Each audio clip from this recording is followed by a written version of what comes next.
केंद्रीय मंत्री अनुराग ठाकुर बुधवार को जम्मू कश्मीर के दौरे पर पहुंचे। प्रदेश भाजपा नेताओं ने उनका जम्मू हवाई अड्डे पर पहुंचने पर स्वागत किया। इसके बाद अनुराग ठाकुर सड़क मार्ग से उधमपुर के लिए रवाना हुए। उधमपुर में उन्होंने केंद्रीय मंत्री और भाजपा प्रत्याशी डॉक्टर जितेंद्र सिंह के समर्थन में प्रचार किया। इस दौरान उधमपुर शहर में भाजपा की तरफ से रैली का भी आयोजन किया गया। रैली जखेनी के अंबेडकर चौक से होते हुए शहर के अलग अलग चौराहों पर गुजरी और जिला पार्टी कार्यालय में आकर संपन्न हुई। मीडिया से रूबरू होते हुए अनुराग ठाकुर ने कहा कि जम्मू कश्मीर के विकास के लिए मोदी सरकार ने कई योजनाएं शुरू की है। केंद्रीय मंत्री ने इस दौरान ये भी कहा कि जम्मू कश्मीर को पिछली सरकारों ने आतंकवाद का गढ़ बना दिया था। आतंकवाद और अलगाववाद के चलते प्रदेश में 45,000 से अधिक लोगों ने अपनी जानें गंवा दी। भाजपा सरकार ने अनुच्छेद 370 और 35A को हटाकर प्रदेश में विकास के नए आयाम स्थापित किए हैं। प्रदेश में पर्यटकों की संख्या बढ़ी है, रोजगार और स्वरोजगार के अवसर बढ़े हैं। जम्मू कश्मीर के विकास के लिए मोदी सरकार ने योजनाएं दी। आज दिख रहा है कि जम्मू कश्मीर कैसे विकास कर रहा है। और जहां तक आपने AFSPA की बात कही, मैं यही कहूंगा, एक समय था जब आतंकवाद के कारण, अलगाववाद के कारण जम्मू कश्मीर में 45,000 से ज्यादा लोगों की जानें गई। उसके लिए आतंकवाद भी, अलगाववाद, ये दोनों, और धारा 370-35 से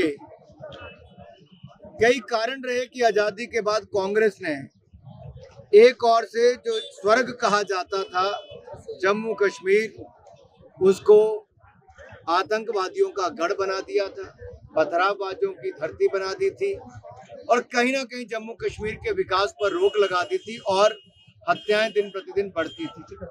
लेकिन 2014 के बाद जम्मू कश्मीर ने बदलाव देखा। अनुच्छेद 370-35 को सदा सदा के लिए खत्म कर दिया गया और जम्मू कश्मीर में सदा सदा के लिए विकास, समृद्धि, खुशहाली, इसका आना हो गया। यहाँ पर पर्यटकों की संख्या 2 करोड़ पार कर गई, जो अपने आप में रिकॉर्ड है। यहाँ पर निवेश रिकॉर्ड आ रहा है।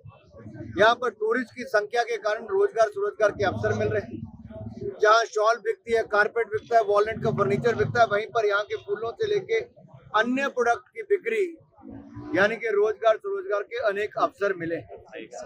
आपने जो कहा कि अफस्पा क्यों हटाया, मैं कहूँगा अफस्पा तब था जब आतंकवादी घटनाएं ज्यादा थी, जहां पर सुरक्षा बलों को संरक्षण भी चाहिए था। वो मुकदमे लड़ने की बजाय मिलिटेंट से लड़ते हैं, इसलिए अफस्पा था। अगर मिलिटेंट्स को ही खत्म कर दिया जाए, मिलिटेंसी को खत्म कर दिया जाए, तो अफस्पा को भी खत्म किया जा सकता है, वो किया जा सकता है। इसलिए अमित शाह जी ने बिल्कुल ठीक कहा कि मोदी जी के नेतृत्व में जो जम्मू कश्मीर में खुशहाली आई है, जो सुरक्षित अपने आप को महसूस करते हैं, आने वाले समय में जम्मू कश्मीर की पुलिस ही यहाँ पर सुरक्षा दे और यहाँ पर अफस्पा भी ना हो, उस दिशा में हम लोग आगे बढ़ सकते हैं। सर, कांगड़ा जी के खिलाफ एक विवादित टिप्पणी जो है कांग्रेस ने की है, क्या कहेंगे इसके बारे में? कांग्रेस की सोच महिला विरोधी है। उन्होंने 60 साल राज किया लेकिन महिलाओं के लिए कुछ नहीं किया। लेकिन गरीब माँ का बेटा नरेंद्र मोदी जी जब देश के प्रधानमंत्री बने तो नारी शक्ति के सम्मान में जहां 1 और 4 करोड़ पक्के मकान दिए, 12 करोड़ शौचालय, महिलाओं को इज्जत घर बना कर दिए, 13 करोड़ बहनों को घरों में नल से जल दिया, वहीं पर 60 करोड़ बहनों को 60 करोड़ बहनों को और भाइयों को मुफ्त में इलाज आयुष्मान भारत में दिया, 80 करोड़ लोगों को मुफ्त में अनाज दिया, वहीं पर 10 करोड़ बहनों को रसोई गैस का सिलेंडर देकर उनको रोजमर्रा की जिंदगी में बहुत सुविधाएं दी। तो 33% आरक्षण विधानसभा से लेकर लोकसभा में नारी शक्ति बंधन बिल से दिया।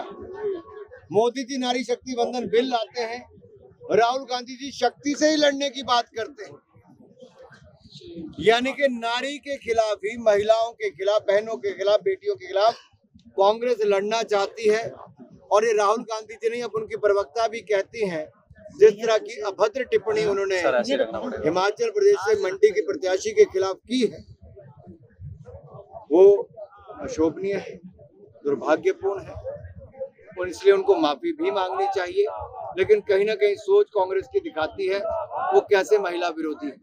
सर सितंबर में चुनाव के बारे में कहा जा रहा है, क्या लगता है हालात ठीक है जम्मू कश्मीर में चुनाव हो सकते हैं? निश्चित तौर पर जब इलेक्शन कमीशन ने कहा है वो हालात का जायजा भी लेंगे और एक बार जो हमें डेडलाइन भी है चुनाव कराने की उस दृष्टि से चुनाव भी करेंगे। सर इस बार अनुराग जी कश्मीर में कमल खिलने की बात हुई तो आप भाई कैमरा मोबाइल भी कॉन्फिडेंट हैं कि इस बार कश्मीर में कमल खिलेगा? जम्मू कश्मीर में और विशेष तौर पर अगर कश्मीर घाटी की मैं बात करूं तो वहाँ के लोगों ने देखा कि क्या विकास होता है और जब हम कहते थे कि सुरक्षित कश्मीर समृद्ध और संपन्न कश्मीर बनाएगा तो आज वो दिखता नजर आता है।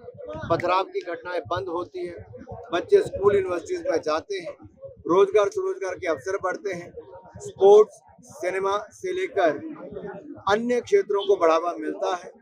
ये अपने आप में दिख रहा है कि जम्मू कश्मीर बदल रहा है।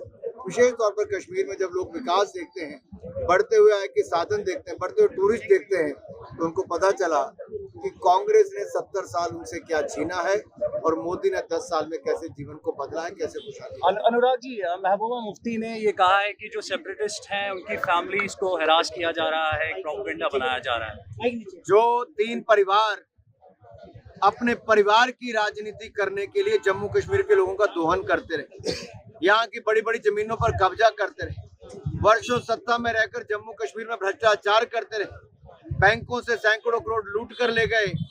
आज उनको जब लगता है कि लोग अलगाववाद को छोड़कर राष्ट्रवाद के रास्ते पर आ रहे हैं, आतंकवादियों से दूर रहकर भारत को सुरक्षित बनाने के लिए डेमोक्रेसी का हिस्सा बनना चाहते हैं, तो पीड़ा तो ऐसे लोगों को, ऐसे परिवार वालों को होगी ही, क्योंकि परिवारवाद पर प्रहार हो रहा है और लोकतंत्र को लोग मानने के लिए और आगे आ रहे हैं। सर डॉक्टर साहब के खिलाफ कैसे शख्सियत है, उन्होंने ईमानदारी के साथ अपना जीवन जिया और हमारे यहाँ के लोकप्रिय सांसद एक 2 बार और पहले दिन से मोदी सरकार में बहुत महत्वपूर्ण मंत्रालय उनको दिए गए। एक मान सम्मान जो जम्मू कश्मीर को मोदी जी ने दिया है, वो रेलवे लाइन से लेके एम्स अस्पताल से लेके अन्य शिक्षण संस्थान हो, हजारों करोड़ की सड़कें हो, रेलवे लाइन से लेके बाकी सुविधाएं हो, वो तो दिया ही, लेकिन पीएमओ में मंत्री पद डॉक्टर जितेंद्र सिंह जी को देना जम्मू कश्मीर को बहुत मान सम्मान की बात है। और मैं ये कहूँगा, लड़ाई किससे है? जिसके ऊपर भ्रष्टाचार के मुकदमे, जो जेल से बेल पर है, जिन्होंने कभी एक कभी दूसरे राजनीतिक दल में गए। मैं यही कहूँगा, जनता जानती है आएगा तो मोदी ही, और जब मोदी आएंगे तो जितेंद्र सिंह भी आएंगे। अगर आप ये वीडियो YouTube पर देख रहे हैं तो हमारे चैनल को सब्सक्राइब करें और बेल आइकन को दबाना ना भूलें। अगर आप Facebook पर ये वीडियो देख रहे हैं तो हमारे पेज को लाइक करें।